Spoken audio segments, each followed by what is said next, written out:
Using the word cute for bears is why we get in trouble. What they are. They are. They are. They're gigantic. But have you ever wondered, I mean, come certain times of the year, birds just go. They just wake up and they begin to go. Doesn't matter. And so scientists often wondered, why do they just wake up and go? So one time they did an experiment. They grabbed a little bird that's never been in the wild, and they put this little bird in a bowl, and they put color in the bowl, like a blue color that stains the feet of this little bird. And they realized every time, certain times of the year, the bird would make streaks in one direction in the bowl. The direction was always the same every time, but the streaks, like streaks of trying to get away in the same direction. It was fascinating. And I think it was always south. Okay, it was always south. And it was fascinating that this bird that has never been raised with other birds would always go the same direction every time of the year. And the same thing with hibernation. You know, there are certain organisms that when the time of the year comes, they just got to go to sleep, you know. And it's the same thing with reproduction. There are organisms that reproduce once a year. Does anyone have any examples? Organisms that reproduce once a year and always only reproduce that once a year? Frogs. Frogs are like that. When do they reproduce? Do you know? They produce early spring. Okay, early spring. Yeah, that makes kind of sense. Any other examples?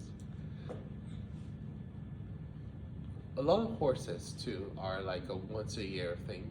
I know that mink, the animal that I study, they're once a year. Once it's January, February, they just start getting ready to reproduce. And do you know why that is? Can anyone guess why? What is it about the daylight and the sunlight and the temperature and the environment that makes them want to reproduce? It's a better survival for the offspring. Better survival for the offspring, yep. How does it relate to physiology? So that's ecological, and I like that. So ecology depends on physiology. Does temperature or amount of light activate some kind of hormone production? Yes. One thing that affects is food availability.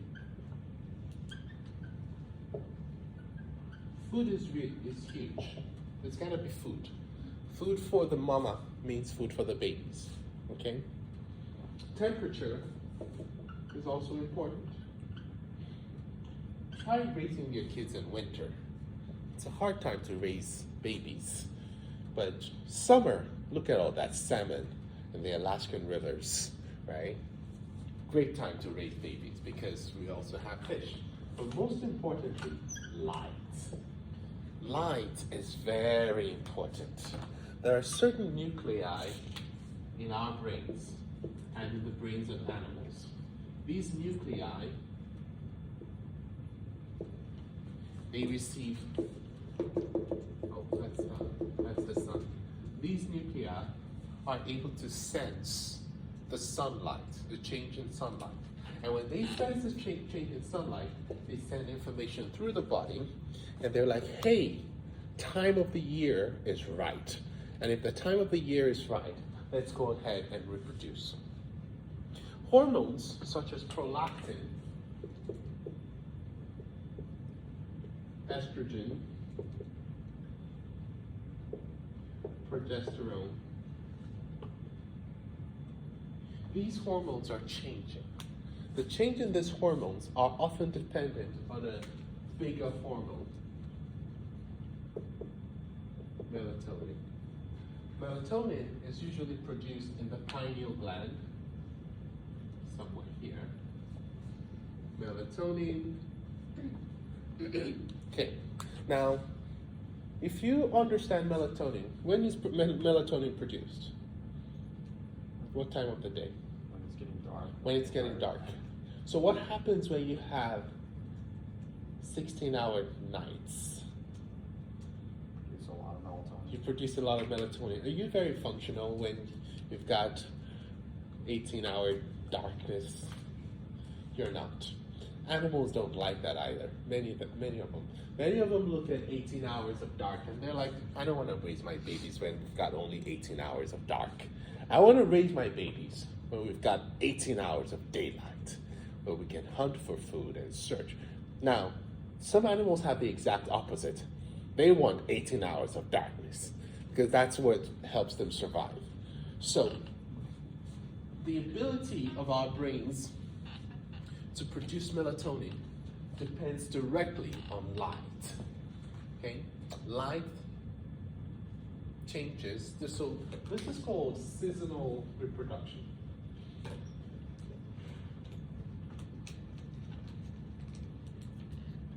And this depends on hormones. Okay. One of my favorite animals is the wildebeest. The wildebeest, it's been said of the wildebeest, as soon as they're born, 15 seconds they gotta be able to run. It's the most beautiful thing. You gotta go on Netflix. There's a wildebeest documentary that shows the birth of a little wildebeest baby. And as soon as it's born, it's gotta run. If it doesn't run within the first 15 seconds, mama's gonna abandon it because that baby is not gonna survive. Natural selection has chosen that baby to die. 15 seconds. And that's because the wildebeest is going to be eaten by crocodiles, leopards, cheetah, lions. Which other organisms are present? Hyenas, yes. Wild dogs. Every animal on the plains of the Serengeti and the Masai Mara will eat the wildebeest. So the wildebeest has to be able to run. And they begin to run and they migrate throughout it's amazing because hundreds of thousands of them will start their migration up north and around Tanzania.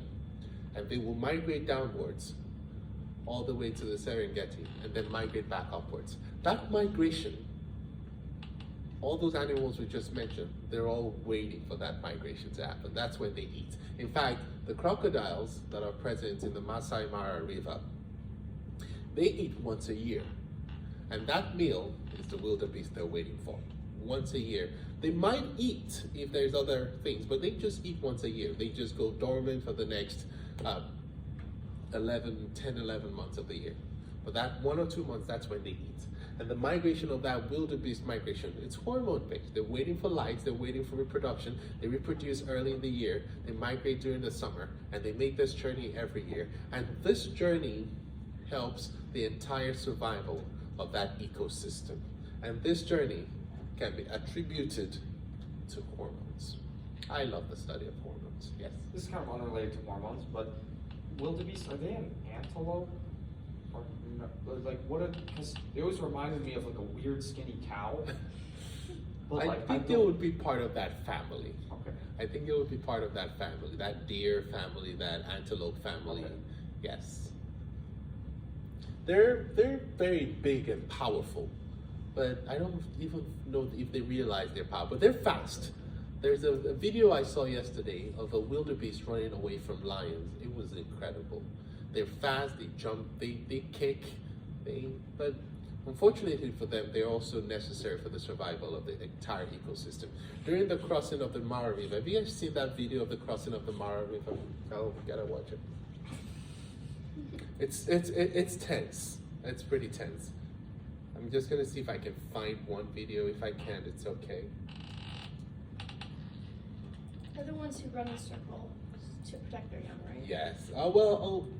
Some of them do. I think there's also another one that does that. Yes, they do that. They run in circles to protect their young. So the cool thing about this crossing of the Mara River. This is so cool.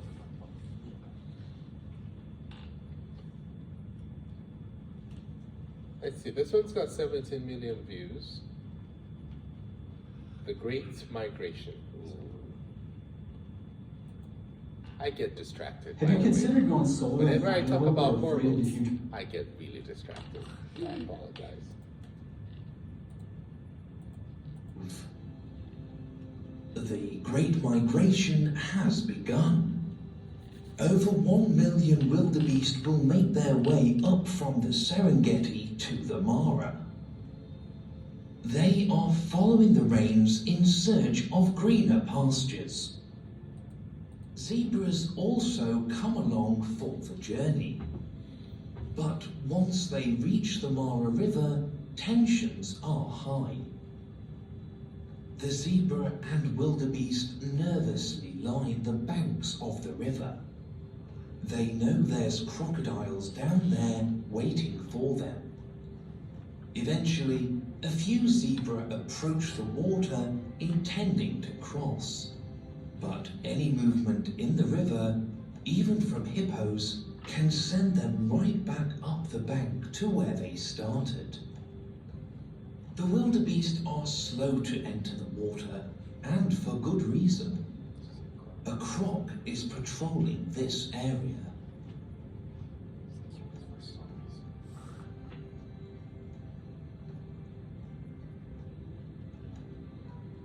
A giraffe, seemingly unbothered by the crocs, makes its way across the river. This bold move by the giraffe has given the wildebeest the courage to follow, and the chaos begins.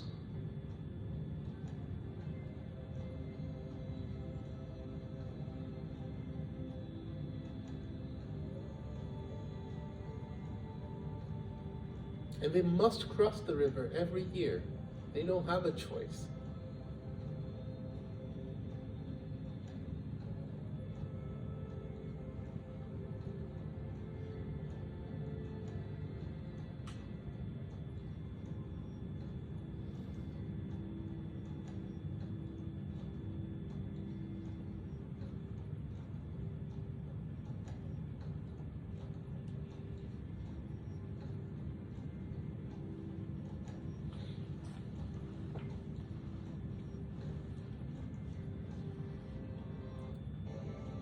Many will start to jump down the steep slopes of the river banks.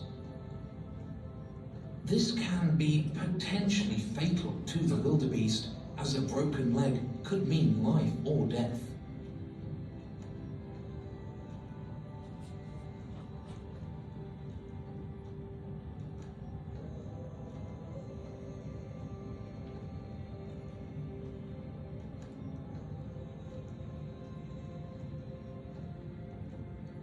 I don't think this one has the attack of the crocodiles. That's what I was looking for. Not that I like the death of the wildebeest. It's just like the ball that was just getting like moving out of the way. It's funny. Safely now flood the fields of the Mara in huge number. Okay, that's it. But let me see. Oh my god. I don't think I want to watch. We have to find an actual documentary. We're just watching at the some zebra. Who point. wants to see zebra leg? Yeah. See how many crocodiles that you have to fight through. Oh, there's the baby, there's the baby. I don't know why I'm watching that now. All the babies. The baby's gone. They're coming in from both sides. Yeah. They got the baby. No, No? the baby went right through the middle. That Oh, baby, just that runs baby's gonna be off. great in You life. got him. No, it didn't. Oh, he kicked him.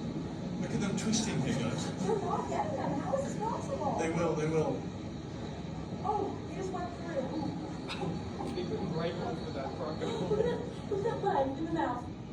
Yeah, look at the leg in the mouth. Oh! Oh, they keep trying.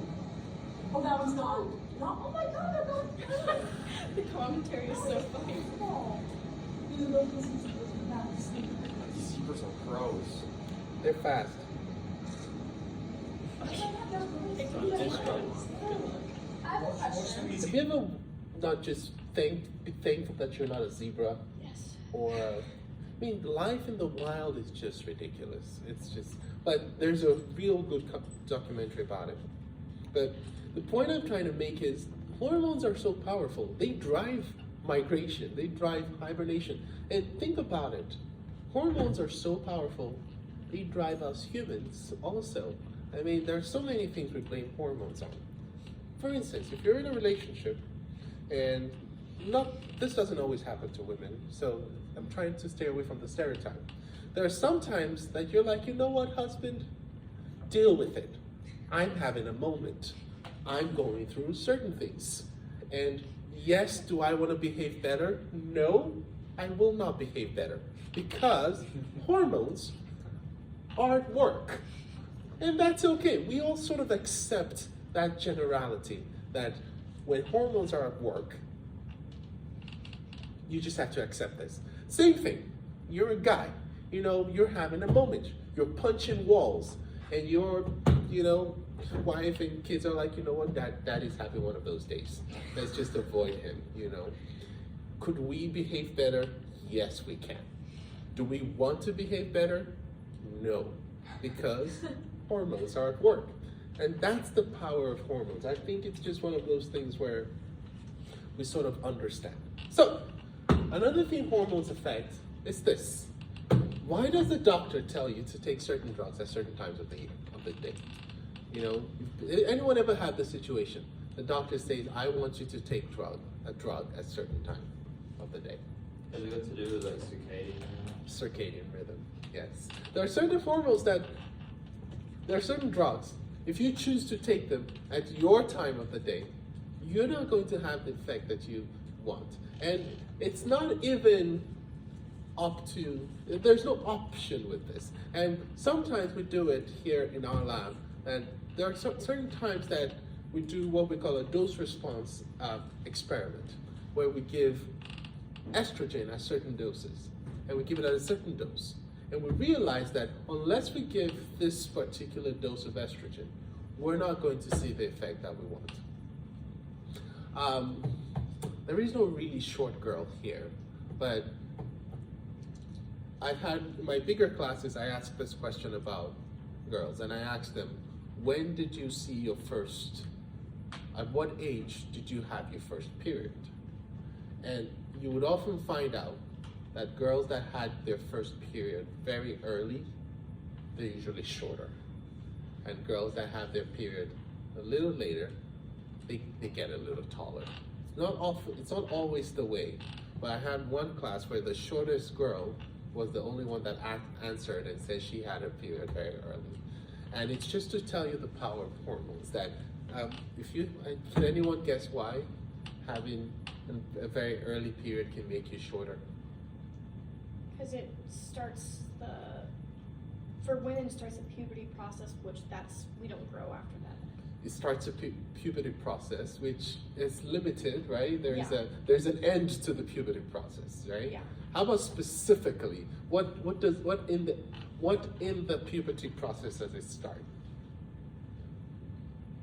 Does it like stop the production of like growth hormone or something like that? Or? It has to do with growth hormone, but it actually affects a specific part of your bone. Oh, okay.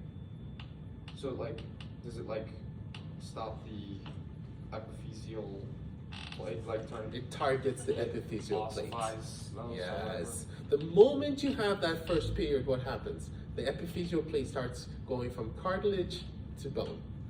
And the moment the cartilage becomes all bone, there's no more growth.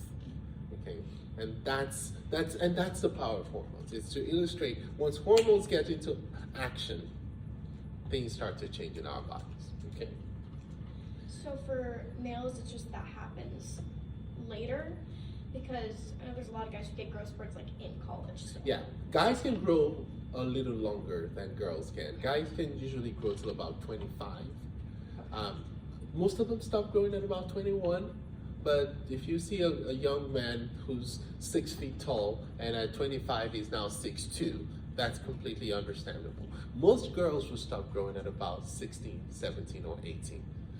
If they started their period, their first menstrual cycle a little later, they'll stop growing about 18. But very few girls will grow past 18. I reached my full height at 14. At 14? And my brother reached his full height at 21. Really? Wow, that's...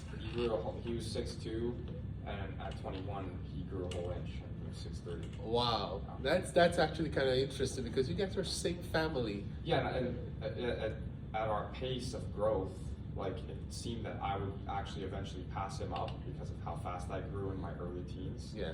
But You just stopped. growing at 14, like height-wise. That's interesting. That's very funny because I think it's Anthony Davis in the NBA. When he was young, he played point guard, thinking he was going to be a point guard. And when he got older, all of a sudden he went from 6'2" to 7 feet tall in like a year or two. And so now he ends up playing center instead of point guard. But his skills are point guard skills because that's what they thought was going to happen. And it happens. For me, I've always been small. I never had a big growth spurt. I just always grew so little and little and little. I just like that. I was one of the smallest in school, and I just stayed like that. And everyone's got a different growth rate, and it's just how the hormones are secreted. For me, it's just fascinating how growth happens.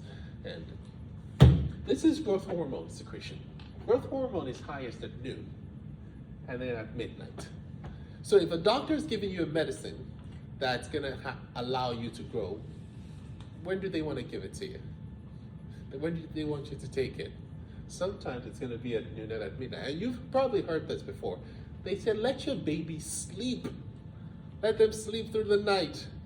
Because guess what's happening at night? They're growing.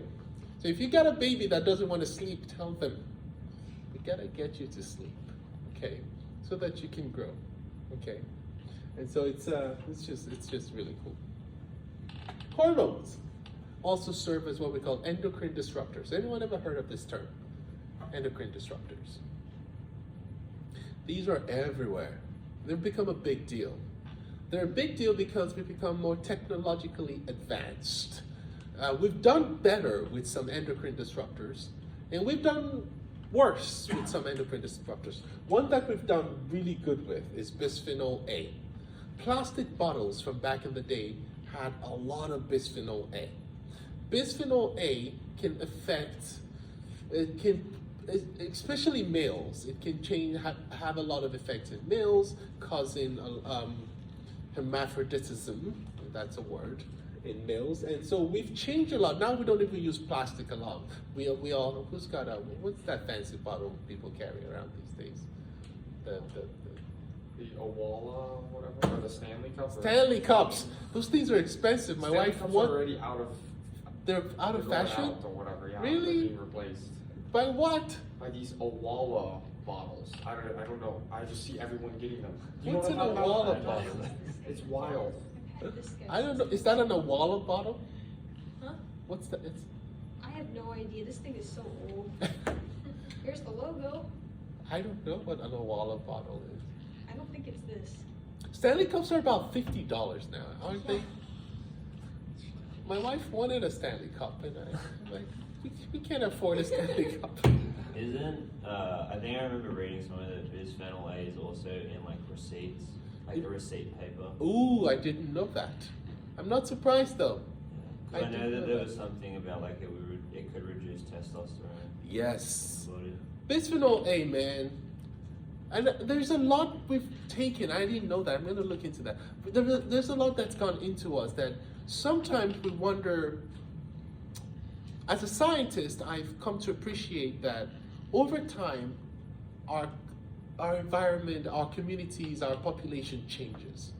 Sometimes it's just the internet. Sometimes it's behavior. It's all these things. But I believe a lot of times it's endocrine system. There's been a lot of changes. There was a generation of manly men who ate raw meat just because they could, right? And there's a generation of, more sensitive men who just, they're in tune with their feelings, right? None of it is wrong or right. I'm not speaking to that. But the truth is, there are behavioral influences on this. There's societal influences on this. Sometimes there's just hormonal influences on that. I'll give you an example. There was a time in England, they did an experiment where they asked women to volunteer to get on testosterone.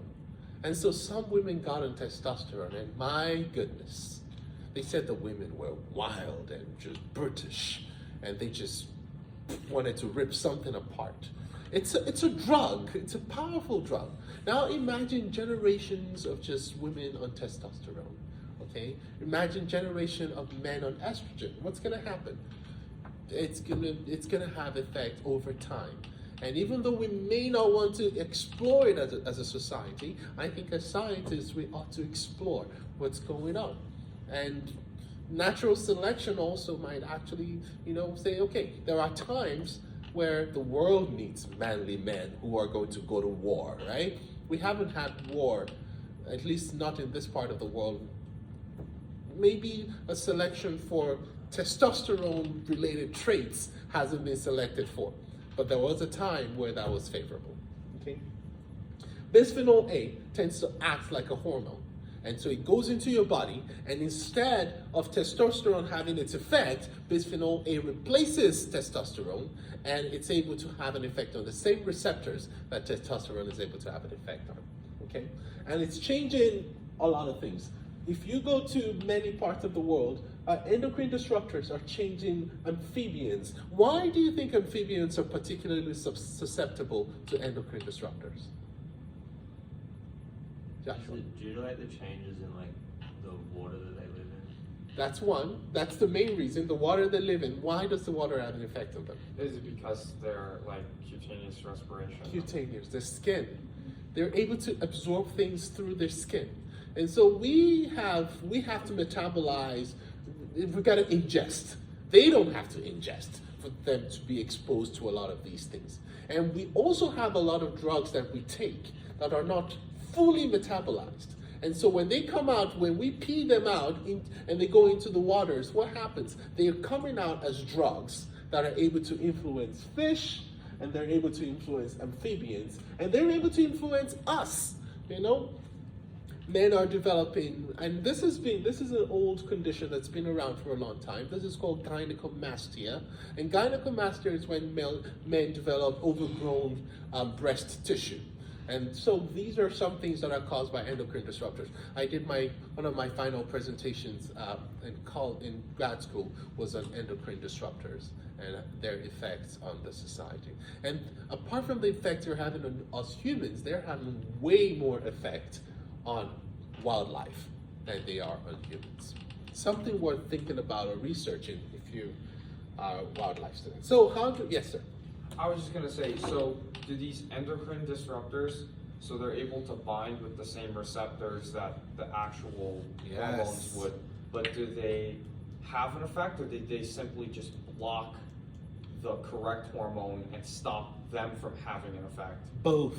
Both. Okay, so Both. they have their own effect. They have their own Because effects. that's Sometimes they unnatural. block the effects of testosterone because testosterone's got to build muscle, and sometimes they just block it. But sometimes they're able to activate downstream enzymes within the body.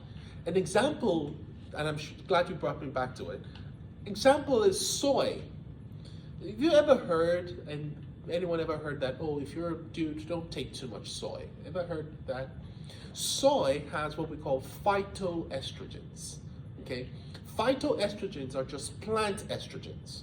And plant estrogens are able to come into your body and be like, hey, here are receptors.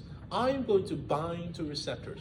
As a man, we do produce a little bit of estrogen, but not enough for us to have a lot of effect. But phytoestrogens do what? When they come in, they bind to some receptors, and then they increase the number of receptors that are produced in your body.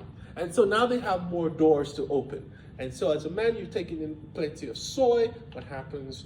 You might develop a little bit more feminine physiology or feminine energy, however you want to put it. And so, yes. So it's fascinating. I love to explore this, not just from a societal or behavioral point of view, but from an endocrine point of view. Why do we do the things we do? Why do animals have certain traits? It also has to do with attraction. maybe one of these days, if no one's talking about love in their final presentation, anyone pick the physiology of love? Oh, so that makes me sad. Physiology of love. You know, you get to talk about what are women attracted to? I've had someone talk about pheromones. Are women attracted to feminine physiology, or are they attracted to masculine physiology? Same thing with males. Or what are males attracted to? They did an experiment years ago, and they found out that as beautiful as the tall, skinny model is, most American men are attracted to not the tall, skinny model. They're attracted to the girl next door type of look. Why is that? Why? They gave some good reasons why a man would rather be with a woman whose girl next door got her hair in a ponytail kind of look rather than the plastic looking model on the cover of Vogue magazine. And there's reasons for it. It's biological. We can try our best to say it's not important, but there are biological reasons. You know, it's a thing in some parts of Africa where, you know, they will tell you that men are attracted to women with birthing hips, you know, hips that can give birth to many babies. I don't know what that means, birthing hips, but it's a thing in some part. In Samoa, the men are attracted to women who are a little fatter. They don't even mind the word fat, because if you're not fat, you don't the attractiveness, and it's just fascinating, right? We're not so different from animals, are we? Right? We're not so different from the female that's attracted to a silverback gorilla and not the blackback gorilla. Would that have something to do with like sort of evolution throughout those, like in specifically like Pacific Island nations, where like they sort of procreate within the same tribe sort of thing? So it's like every new generation is sort of the same thing where they go for this. I think that's a strong part of it. And one of these days, man, maybe one of you needs to talk about the physiology of love. I would love, not this semester, but in the future, just how the effects of culture, biology within certain groups, and it's very fascinating to me. Biology, I sometimes have observed Asian groups, and there's just specific biological preferences in Asian groups versus in African groups, and it's just fascinating to me. It's fun. There are people who cross-think, but anyways, hormones. I could talk about love and biology all day. You should make the final presentation, make it on love. I should make it. I don't know about love. I love to hear other people's views on love. My views are boring. I'd love to hear. I think in the last time we did this on love, I had students who did research on how all these other hormones affect love that I didn't know affected love. Dopamine in love, and serotonin in love, and oxytocin in love, and it's just highly fascinating to me. Anyway, now for a hormone to work on a cellular level, two things are necessary. Number one, you need the hormone, and then you need the receptor. What does this mean? Not every cell will respond to a hormone, okay? The cells that respond to hormones are called target cells.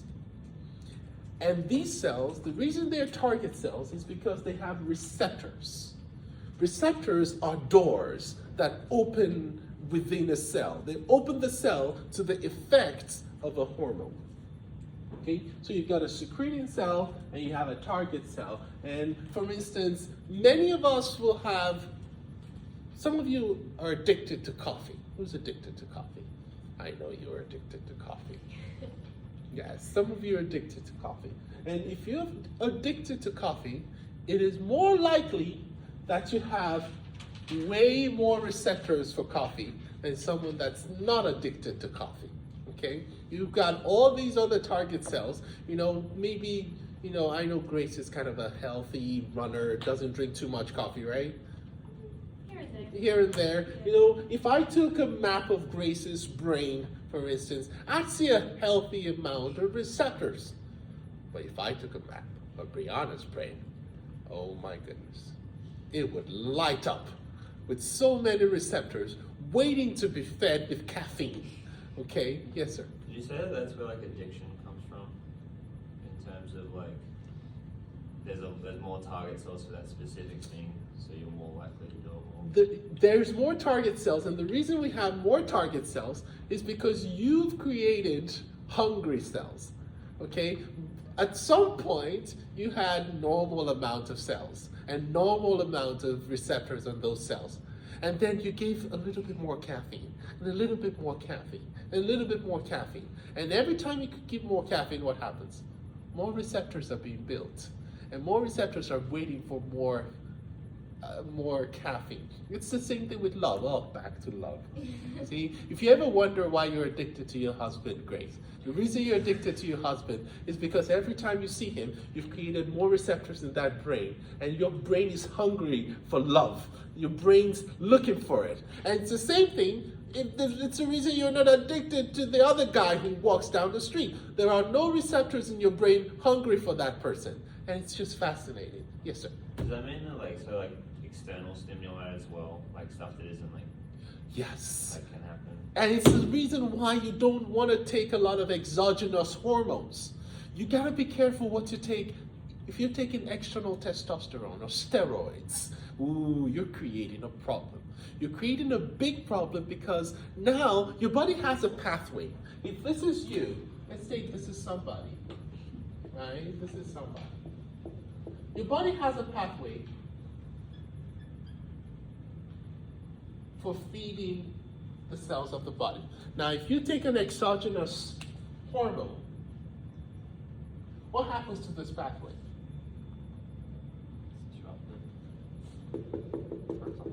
It's destroyed. It withers away. Now you're needing this external pathway. And now it's the same reason I'm getting to this too early before reproduction. If this is the pathway for making testosterone, and testosterone is important in the growth of the testes, if this pathway gets destroyed and you're taking exogenous testosterone, what's going to happen to the testes? Shrink. They're going to shrivel.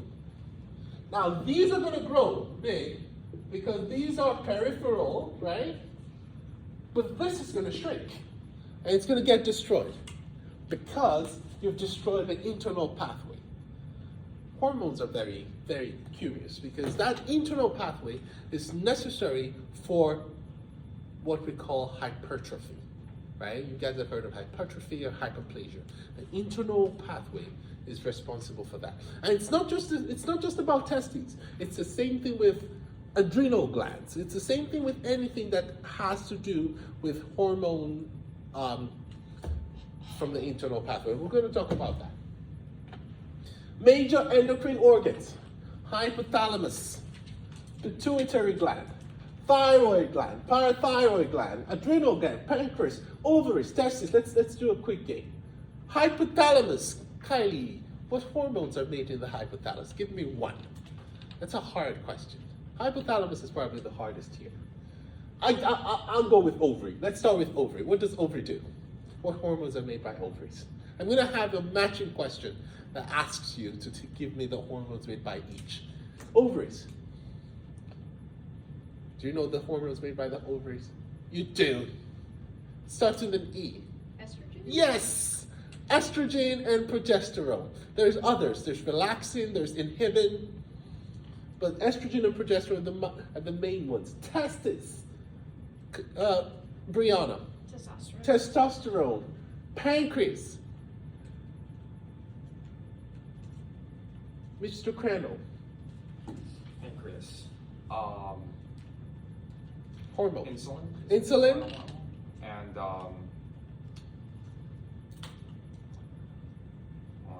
Glucagon. Glucagon. One and starts with somatostatin. Excellent. There's one more. It's called pancreatic polypeptide, but people don't talk about it very much. Adrenal glands.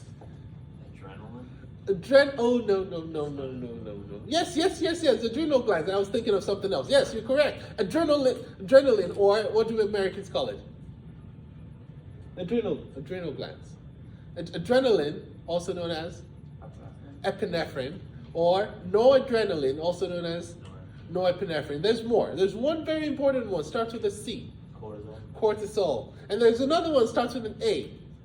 Talked about it in the last chapter, briefly. Um, in the adrenal glands? Yes. Aldosterone. Aldosterone. Okay, so we got those. Parathyroid glands. Great. So just look at the name.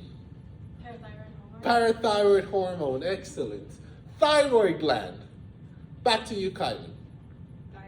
Thyroid hormone. What's in a name that which we call a rose by any other names? Thyroid gland, thyroid hormone. Okay. Pituitary. Richard. Pituitary. There's anterior, there's posterior. Yes. So I always get the pituitary and hypothalamus stuff kind of mixed up. But does the pituitary, no, the pineal gland is the one that makes melatonin. That's good. That's another one we could add to the pineal gland makes melatonin. Pituitary would be. Does it make like? Talked It makes about growth hormone. Growth hormone. Yes, that's one. Anterior pituitary. We talked about one in the last chapter. Regulates water. ADH, antidiuretic hormone. Oxytocin.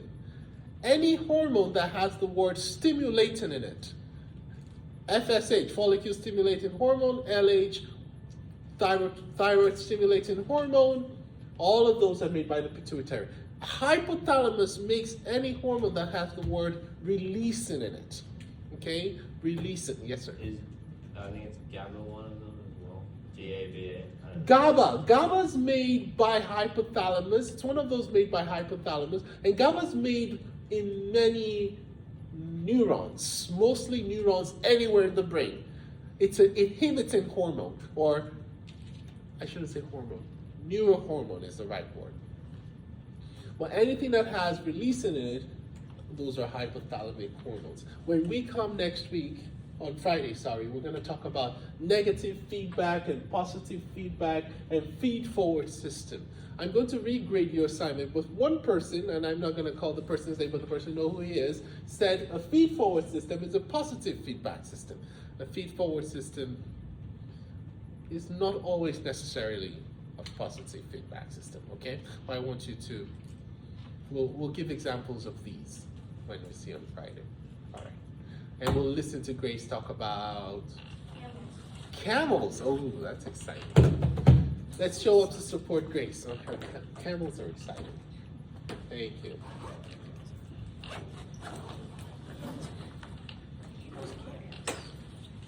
Okay, gotta rush to my next class. See you.